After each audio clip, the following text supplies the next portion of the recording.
Hello, hello. Yo, what's up everyone of YouTube? I'm Solarback and I'm gonna be trying to show you guys how to lane Kled as Gangplank. First things first, as for starting items, I typically always run Corrupting Pot. And the reason I run Corrupting Pot is because it's just a good item in that it gives you so much trade potential, it gives you so much health, and it gives you the extra bit of mana that you need during lane, because Gangplank's Q, as you all know, costs 60 mana. You can only get 4 Qs with your entire mana bar, so getting that Corrupting Pot really is good. Runes, I'm running bone plating just for the Kled. When he tries to W or EQ onto me, I want to make sure that I have bone plating up. Now, revitalize and overgrowth, it really doesn't matter. However, I like to run revitalize typically because if I get a Sterex or a PD, the shield will be a bit larger than usual. And yeah.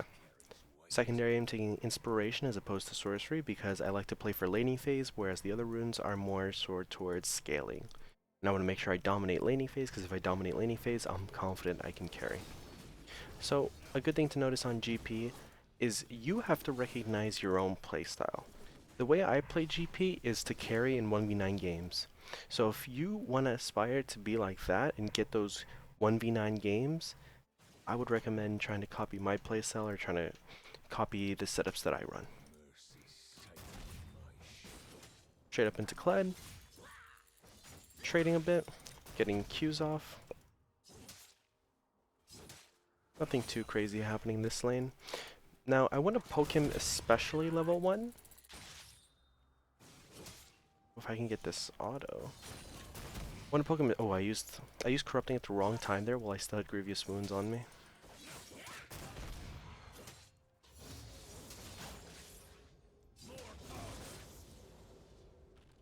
Now, your goal is to try and dismount Kled as fast as you can before level 3, which is when he can just pretty much all-in you. Because if you're able to do that, or at least get him very close to being dismounted,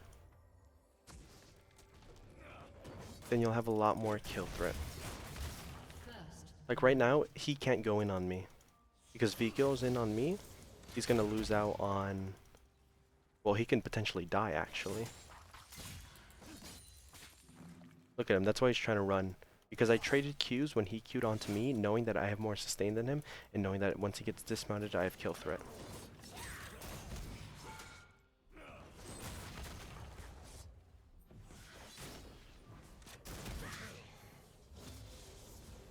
He hits level 3.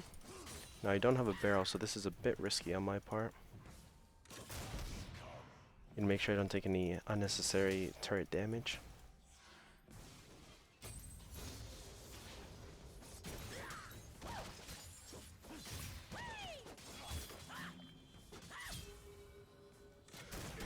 Wait for him to run away.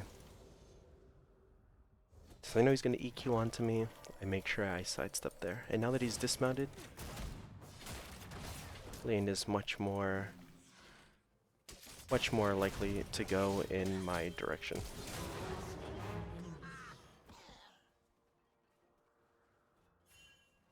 It's all about in how you play your laning phase. So because I set it up from level 1, as early as level 1, level 2, to be able to poke him out so that when he's dismounted I can just do that to him. By setting up that tiny plan, I was able to get that solo kill onto him. Now that I know he doesn't have TP or flash, I have more kill threat on him, but first, before I go in on him again, I wanna control my wave a little bit. Because he can actually still hurt me. He can probably still kill me if I'm not careful with how I manipulate the wave. So by doing that, I'm just doing something called what's called thinning the wave. And by thinning the wave, I'm killing the minions, but not too many minions to the point where I can still set a freeze if I wanted to. And basically, by setting up a freeze, as I explained in my other videos, you just want to have more range minions than you have melee minions on the opposing side. The way he's posturing, yeah, I was about to say the way he's posturing. And I went out on that trade because he's dismounted.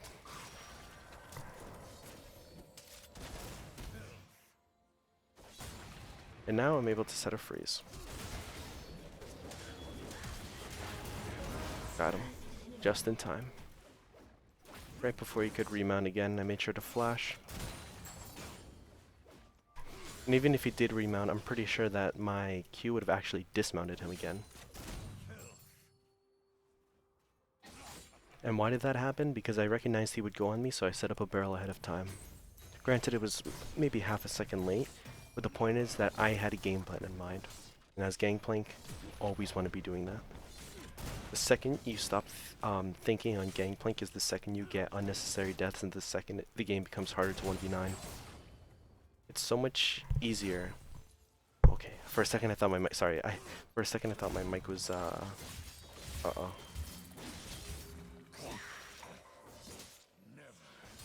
Well, I kinda goofed up here, I'm not gonna lie.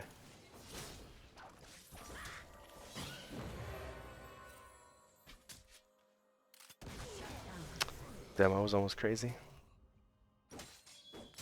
That's my bad there. I was paying attention to to what I was trying to say. But you see what I mean there? The second I stopped thinking, I died because I'm an idiot. Granted, he still got dismounted, but I shouldn't have died in the first place. So, my bad for being silver. Anyways, now, when you're versus Kled and you struggle, typically what I like to do is I like to always get D-Blade Longsword for the fighting stats. D-Blade gives you about 1k gold worth of stats, and Longsword is just really good to duel him as well. So with these two items, it ensures that when he full combos you, you don't die, but you can also trade back and have that kill threat. Especially since I didn't have enough for Sheen. Now, you can rush Tabbies into Kled and make him effectively useless, or you can opt to run Sheen and go man mode GP, which like I said before, is what I prefer to do. I prefer to dominate at every stage in the game. Scaling can come with the carry.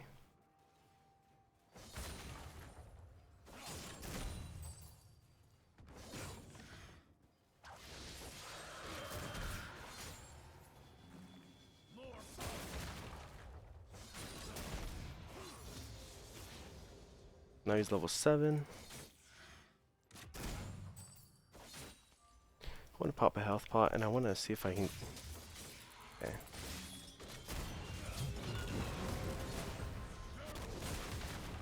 Not yet. Wait for my Q. I'm gonna kill him. So what I did there is I waited for his Q to finish pulling me before I ulted. Because if I instantly dismount him while he Qs me, he gets his free W procs off on me. And if he gets his free W procs off on me, he's gonna instantly remount. So I want to make sure I kite it out so that even if he does land that Q on me, there's a very, very low chance that he remounts. Now I know I can't get this, so I'm just gonna back up. Now, right here it would be ideal to get Tabby since their jungler is also AD, but I'm gonna be a little bit greedier and run for just Phage and Boots here. Another tiny tip that I like to do is use my barrels to actually get to lane faster. And it's typically more useful after Phage. Before Phage, it's not too much of a benefit whatsoever. However, after Phage or Triforce, using your barrels to get to lane can be a huge help. Just be sure that, well, in this case I didn't do it, but be sure you always have at least one barrel in your inventory in case the wave is pushing to you. Now, he opted for Tabby, so he's not going to have any real push pressure. And it's great for me, because he's not going to do as much damage. Whereas if you went Tiamat, then there would be something to be scared of.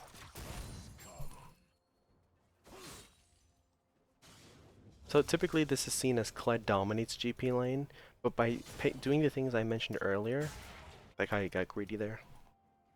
That guy got greedy going for a crab when mid lane had already backed, and top lane doesn't have prio since I'm setting up a freeze. And they have all three there. But by doing the things I said earlier in laning phase, like setting freezes, poking as early as level 1, level 2, making a game plan for myself, I'm able to carry the game. Well, carry my laning phase. We're not done with the game yet.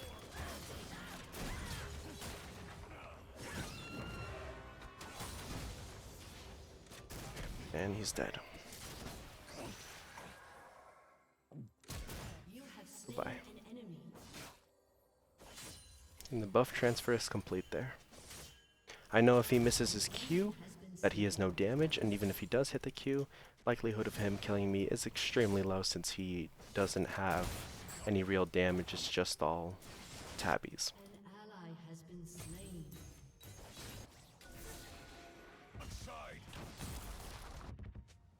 An enemy has been slain. Old bot, grab my assist. Right here. Pretty much the way to beat Kled is quick feet. You dodge his Q, he has nothing to follow you up on. If after level 6 it could be a different story with his ultimate and all that, however... Oh, is he gonna go after me? I'll just cut it out a little bit. I wanted to cut it out a little bit more, but he wasn't letting me.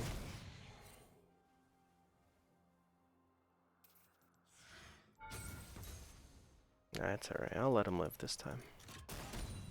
Need to be careful for Kayn anyways. I don't think he'll back because he realized I just TP back. There's no way I can back this early. But we'll see. Oh, he actually did opt to back, but I'll have my Triforce. And now that I have Triforce, I'm going to TP back to wave instantly because I want to kill this guy now. Now it's done with him playing aggressive and me punishing it and me just playing 100% aggro from the very start. Oh no, that's not good. Kled has no ult either.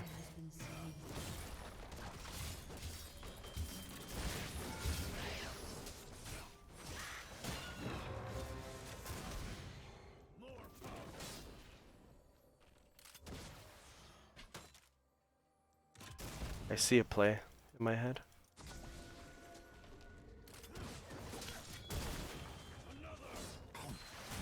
Now he's dead.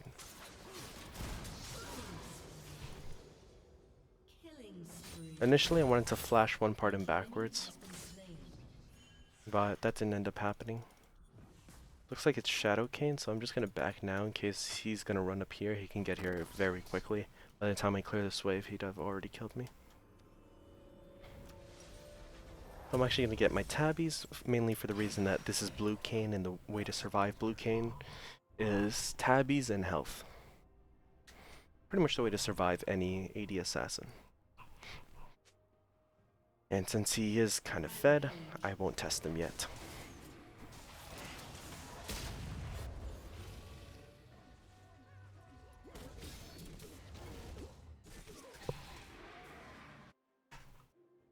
Pistols or blades don't matter to me.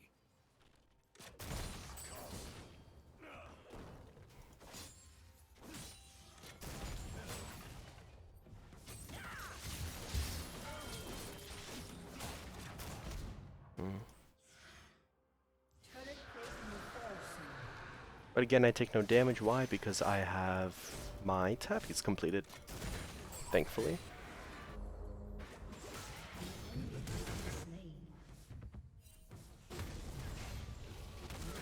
Nice. Knew he'd flash. There's the dismount.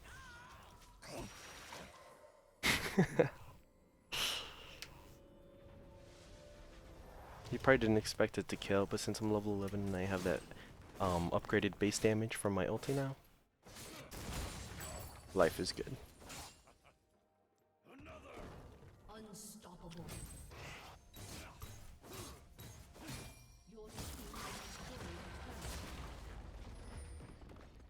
Your team has destroyed a turret.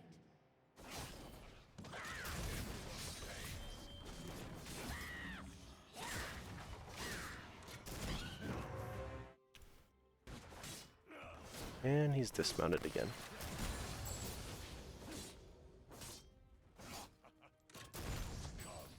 Now Rumble hasn't died yet, so he might try to set a plays and make this game a bit more interesting. I have my ulti upgrade very soon. I could have walked to Raptors and gotten it, but maybe a little deer have those. Not too sure yet. 2 levels above everyone else in the game, 3 levels above my laner. Life's going pretty good.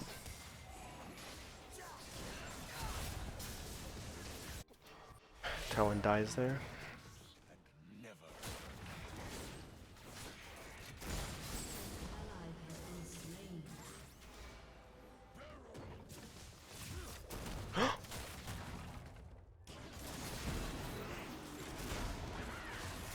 Gotta back up. What? As bad as that was for me, that was even worse for my Syndra. Oh, my bad. The Syndra is just crazy there too.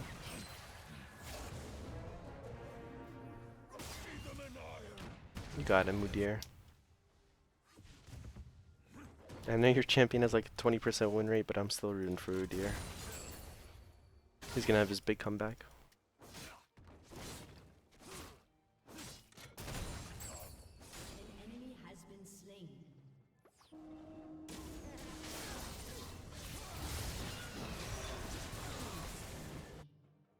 Nice. And I'm gonna be level 13 here, so for all of you who know what level 13 means on GP, or who don't know what level 13 GP means, what level 13 means on GP, basically it means that my barrels, the decay rate is significantly faster, and it's easier to do all the combos that I want to do now. Because I love to do combos on GP. I love to do the one part, then a barrel, whatever you call it, and it's a true test of mechanics, I'd say, from that point on. And that's what I'm all about. Testing mechanics, pushing limits, and getting those juicy, juicy outplays. Let me get my ulti upgrade and Essence Reaver. I'll hit him with everything. Now, a tip. People ask me when to build crit lethality. Lethality is, I would say, 9.9 times out of 10, the worst decision you can make. So I would always go crit, A slit throat is too because crit just does more damage and is more rewarding at every stage in the game. Now, what I'm planning is Essence Reaver into IE, because I want that full carry potential. Now, an item that everybody also has been questioning me for building is Liandry's. And people are asking, when do I build Liandry's, when this, when that, right? Now, Liandry's is a great third or fourth item, more so fourth item. However, I've been building it as a third item for the fact that once you get fire at will and you have level 11 ult, your ult is doing a lot of damage. Now, Liandry's passive, let's go read it for a second and do some math here. Liandry's gives you 10% more damage while in combat, right?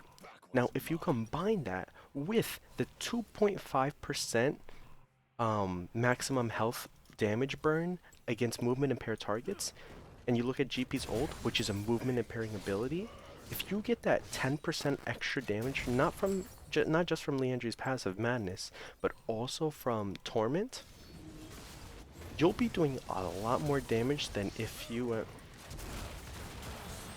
went something else. Like if you went PD for the crit chance.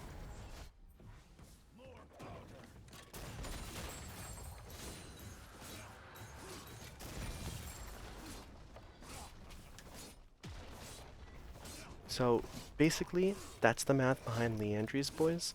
And when you see people clump up for your damage on your GP ult, it relieves so much stress off you having to land your barrels, because you press R and Bright does the rest of the work for you. Come on, get this cannon. There we go. I could build Liandry's now since I'm going to have a quick level 16, because at level 16 is when it's really, really nice to have. Nice, another one part. An enemy has been slain. Your team has destroyed a I'm gonna run back here real quick. rampage. An ally.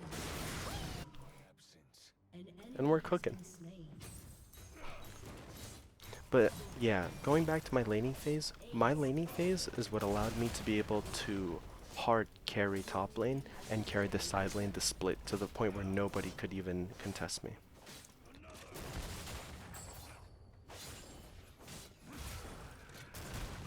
And that happened all coming from my level 1 and level 2 as GP.